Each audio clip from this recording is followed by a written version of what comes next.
Hello, I'm Karen Putz. Today we are with our guest, Keith Bonilla.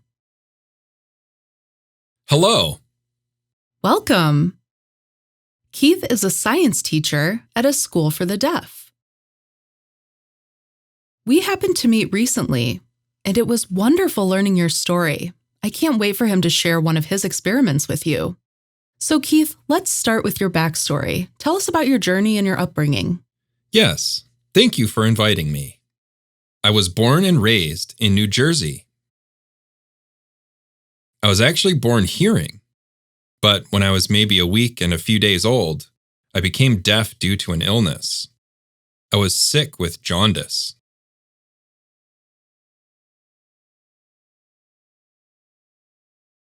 And that sickness was caused by having a high level of one chemical in my body. That level was so high to the point of nerve issues, along with muscular issues and hearing loss. My parents noticed my skin was orange and took me to the hospital. It was a struggle, and I had to be brought to a few different hospitals before I got the right treatment. That's when they realized I was deaf, and then later in life, when I was about 5 years old, when I started going to school, I realized I had balance issues. I was clumsy. So that's when I started physical therapy. Starting when I was 3 to 4 or 5 years old, when I started elementary school. Did you get physical therapy through your school or at home? Yeah, it was through school. Before then, back when I was younger, and it was first discovered that I was deaf, my parents reached out to every resource they could to figure out what they should do. Signing, speech. They decided that I should have exposure to both. So they brought in an ASL coach from a local deaf program. I think they came to my house every night for an hour or so, teaching signs to my family and me. My parents picked it up a little bit, but I picked it up fast. Then at 3 years old, I started an early intervention program. It was one of the deaf programs in New Jersey. So I went there all the way through middle school. After you finished middle school, then you went to high school? Well, from elementary school to middle school, we felt my academic progress was being held back because that program was small. I wanted to go into more advanced classes, but there were only 2 interpreters on staff for maybe 20 to 30 students. So elective classes had to be taken as a group. We couldn't pick our own individual classes. If I were to take a mainstream class, I would have an interpreter, but my schedule would be based on the interpreter's availability. And that could mean taking an interpreter from another elective class. It seemed complicated. So when it was time to start high school, I decided to start school in my home district. The deaf program I was in was outside of my district. And my district was happy to have me home. It was less money they had to pay. Anyway, there I had an interpreter with me one-on-one. And we attended all classes together. I was finally able to have access to my schedule, the classes I wanted to do. I ended up taking technology classes. Spanish. I was able to take what I wanted. Are you still able to speak Spanish? A tiny bit. A tiny bit, okay. Very, very little. I can read it better than I can understand it. What was the best part of high school? Well, not to toot my own horn or anything, but I did enjoy graduating in the top 7% of my class. Wow, that's impressive. I am proud of that. I liked that. But other than that, I enjoyed running. I was part of the cross-country team. I always preferred individual team-based sports, so I ran for cross-country and track and field.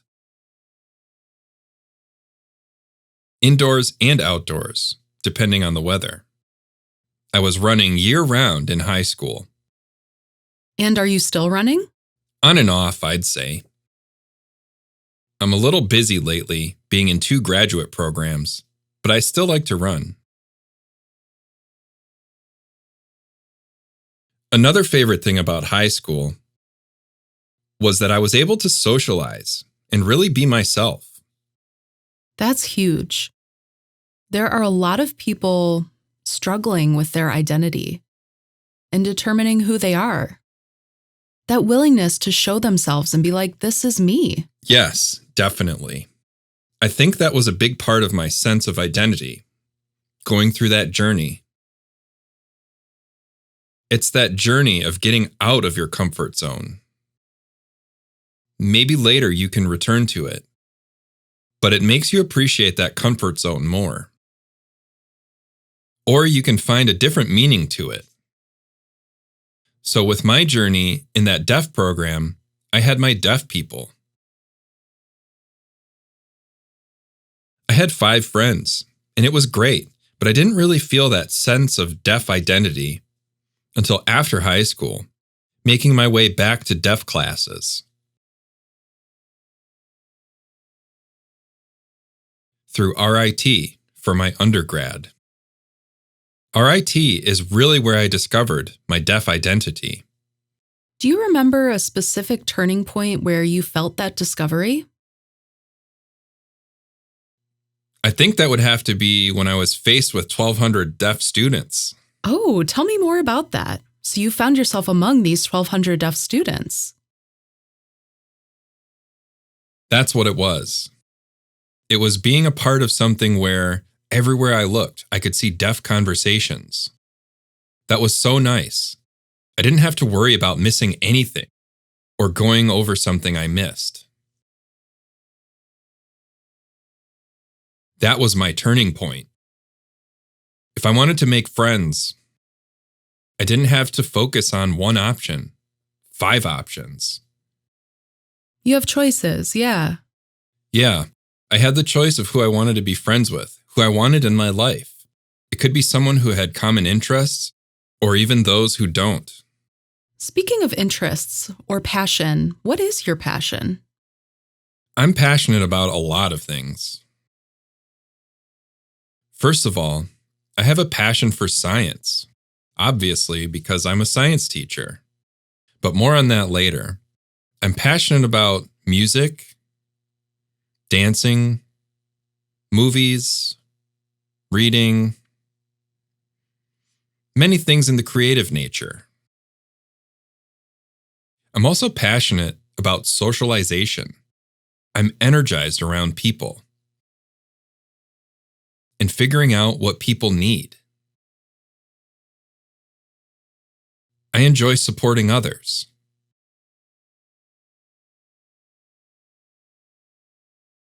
That's another passion of mine, which of course falls under my passion for teaching.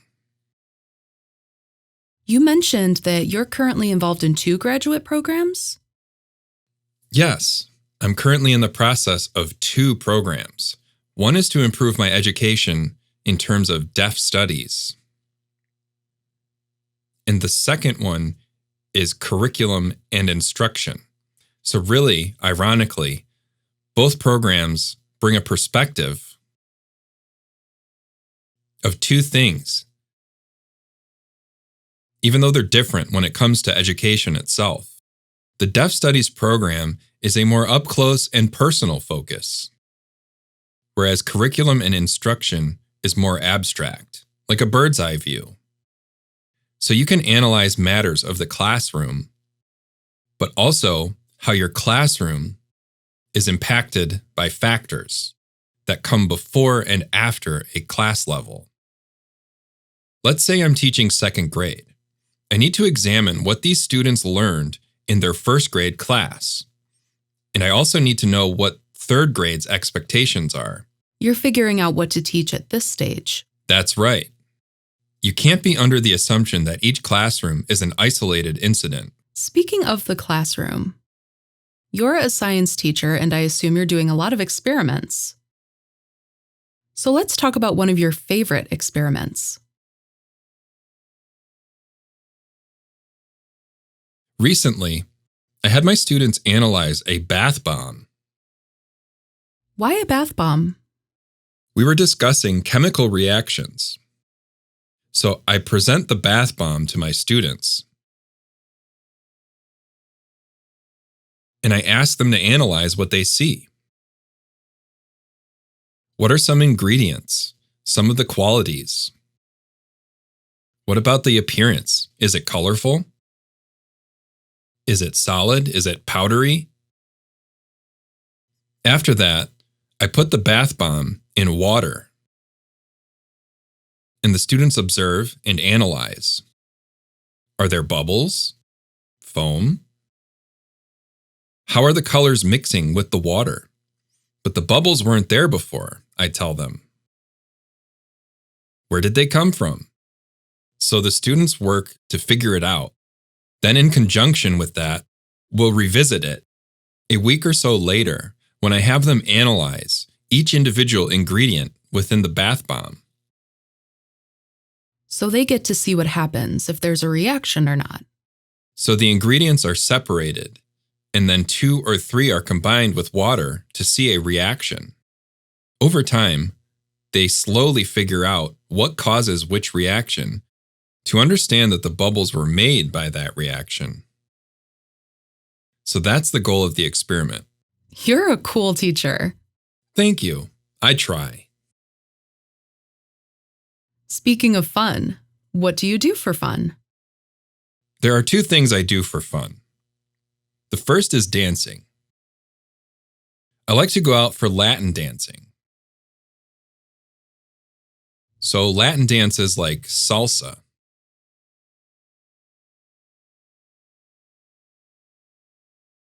bachata, and merengue. A few others too. Where did your love for dancing come from? It's my love for music and my culture. I come from Spanish, Puerto Rican culture. I love it. The music and dancing, it's my roots. So your family instilled that in you. You grew up with it. Yep, I grew up with it. I also love movies surrounding dance too. What's your favorite? Step Up. The whole series is good. I like them all. Another one is Stomp the Yard. It's a lot of drums and bass. I love heavy bass, so that's a good one to watch. So that's one. And other fun things I like are snowboarding and longboarding.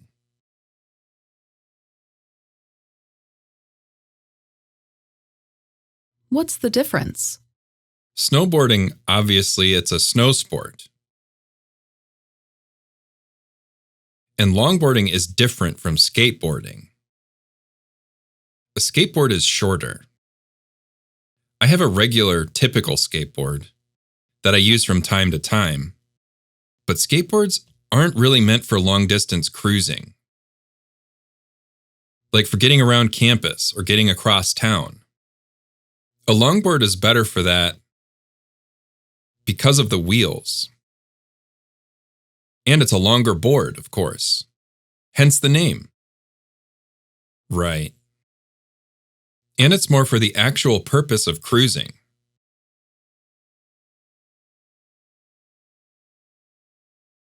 It's a much smoother ride. I loved using my longboard when I was getting around the RIT campus. I did that all the time. And that's actually what led to my second concussion. Oh, tell me about the first concussion. So the first one was actually caused by my other boarding interest, snowboarding. These incidents happened 2 days apart. So if I remember correctly, it was my freshman year, and I was in a winter course on snowboarding at RIT. One night was so frigid that the snow started freezing.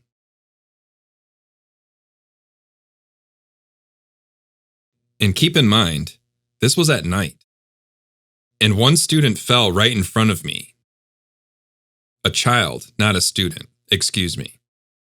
And I didn't want to hit him, so I turned to avoid him. But when I did that, I hit an icy patch and I lost control. The fall broke my helmet right in half. Oh, that's a serious concussion if you broke your helmet. At the time, I didn't realize I had a concussion. I had a bad headache afterwards and came back home. 2 days later, the snow had melted, and I wanted to enjoy the warmer weather by longboarding to class. All was well and good until I hit a brick, sending my longboard one way and sending me another. Oh, I see. Wow. So that was my second concussion. So what happened afterwards? Did you go to a doctor? Did someone call an ambulance? Yes, I was experiencing temporary memory loss and disorientation. My best friend at the time took me to a hospital. My parents came to support me. I had to leave RIT as I was still recovering. Yes, the brain is important, so I had to recover properly. After I left RIT, I went to a community college, so my parents could support me through it. Then I went back to Rochester. I'd like you to look back to the people who have influenced you. Did you have a mentor or someone who guided or encouraged you? Someone you learned a lot from? I've had several. My doctor goal came from, well, this is according to my dad. He told me that when I was 4 or 5, I went to a neurologist. When I was finished with that appointment, I told my dad I wanted to be a neurologist, just like that doctor.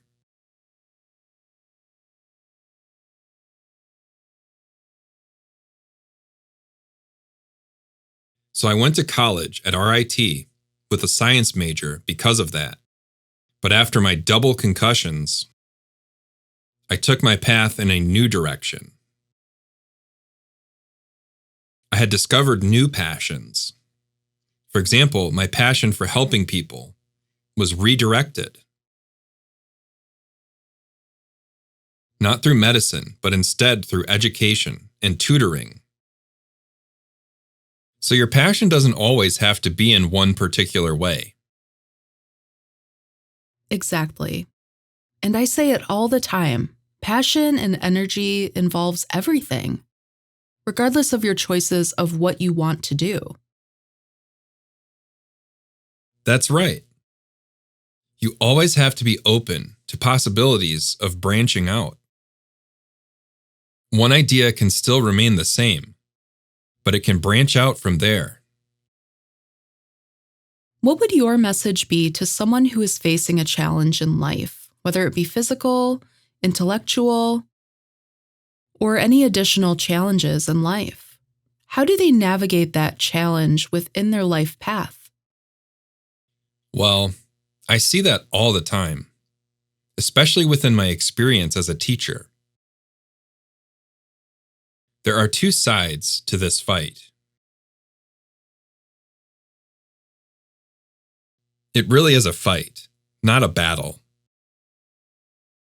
For a person who is experiencing those challenges, the first side is yours. You need to stand up. Don't be afraid to communicate what you need.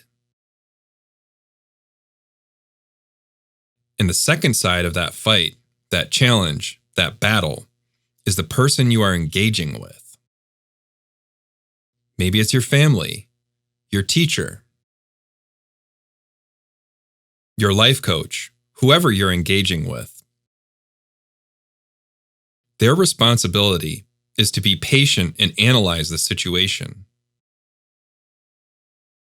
knowing that not everyone is the same. So let's say I'm being engaged with. I need to take a step back and figure out what this person really needs. I can help you if you communicate it, but if you're unable to or you're too young, the other side should step in. That's good advice. Before we wrap up, do you have any favorite quotes or life lessons that you live by? Life lessons. In life practice, yes, I do. I always live by the philosophy of doing the things that matter right now. This means asking myself, is this important or not? If it's not, just let it go. Release it. Because I see a lot of people carrying so much stress and this heavy guilt and burden. Deal with it and then let it go. Because it's happiness that's really important.